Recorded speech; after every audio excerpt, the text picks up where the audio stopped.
What's going on, everybody? My name is Jeff Tavares, and today we're going to be going over a very popular movie released in 1994, directed by Quentin Tarantino. This is Pulp Fiction.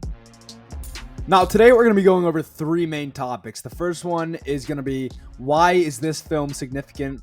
The second, notable scene and techniques of the film. And then the third, we're going to be going over the theme and the impact of the film. What makes it so special? What makes all these characters so important? We're going to be going over that real soon.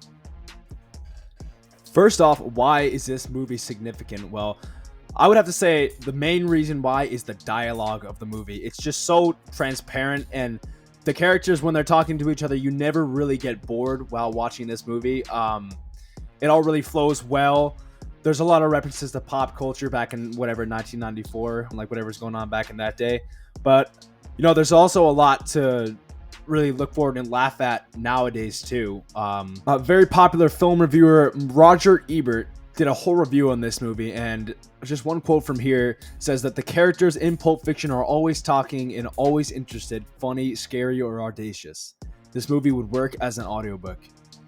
This quote right here just shows how easy it is to listen to these characters for the whole runtime of the movie, 2 hours and 30 minutes, just how their dialogue is able to flow together and make audiences laugh. Take a look at this clip right here of the dialogue between main characters Jules and Vincent, and just see how well this flows together.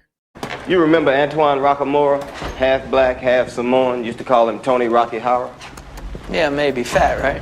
I wouldn't go so far as to call the brother fat. I mean, he got a weight problem. What's the nigga gonna do? He's Samoan. Yeah, I think I know what you mean. What about him? Well, Marcellus fucked him up good. Word around the campfire is it was on account of Marcellus Wallace's wife. So what'd he do, fucker? No, nothing that bad. Well, then what then? Gave her a foot massage. Foot massage. That's it? Mm-hmm. Then what'd Marcellus do? Sent a couple of cats over to his place. They took him out on his patio, threw his ass over the balcony. Nigga fell 4 stories. Had a little garden down at the bottom, closed in glass like a greenhouse. Nigga fell through that. Since then, he kind of developed a speech impediment. That's a damn shame. Another reason why this movie is so significant is just the amount of awards it has won. Take a look at all these. Golden Globe Award for Best Screenplay, MTV Movie and TV Award for Best Movie, Independent Spirit, Edgar Award for Best Motion Picture. I mean, if this doesn't say that it's a great movie, I'm not sure what does. Let's get real. Another reason why this movie is so significant is the director that made this movie, Quentin Tarantino. He's just got this style that, with his ridiculous dialogue and the over-the-top violence scenes, it all has to do with Quentin Tarantino, and you know exactly when you're watching one of his movies. An article written by director Mark Murphy, which is a deep dive into the directorial style of Quentin Tarantino, states that with his unique style, Quentin Tarantino's bold narratives and unapologetic approach to filmmaking, Tarantino has carved a niche for himself in the industry.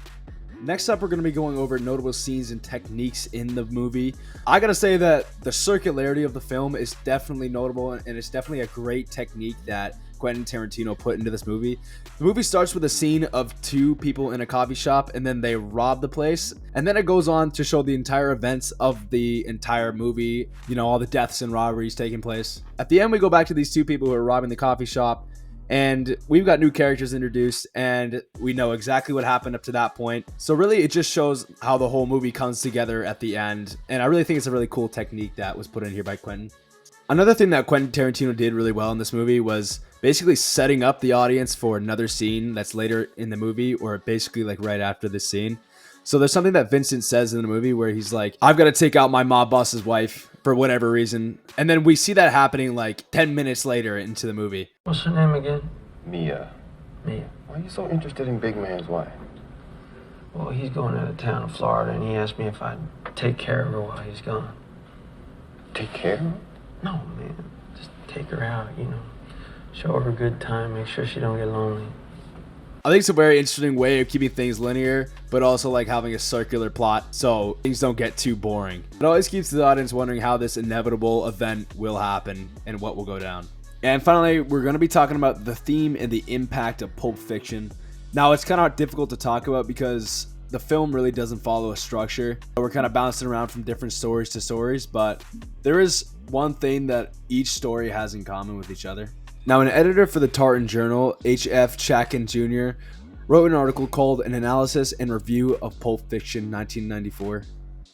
Now, this article goes into depth about how all the characters in this film are pretty much bad people, and they're all searching for redemption for their actions, and a lot of them just want to live a better life outside of their crime-ridden lives. A quote from the article says that the characters are bad, but it is through their interwoven stories that we learn that redemption is possible. It shows that everyone has the potential to become a peacemaker, just as Jules becomes one at the very end of the movie. Humanity and meaning is present in Pulp Fiction if you look underneath the surface, and that is what gives this film its purpose, rather than the actual happenings on the film itself. That's why it doesn't ever give us that straight answer. It's just suggesting that all of that doesn't matter to its true significance. The truth is, you're the weak, and I'm the tyranny of evil men. But I'm trying, Ringo. I'm trying real hard to be the shepherd.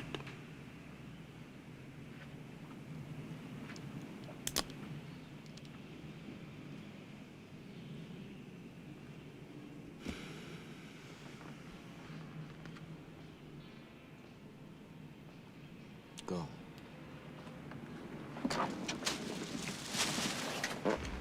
While Pulp Fiction is a movie about some silly gangsters getting up to some crazy activities, it's also a movie about the redemption of man, and how the baddest people can get in touch with their good side, and turn from the tyranny of evil men to the shepherd.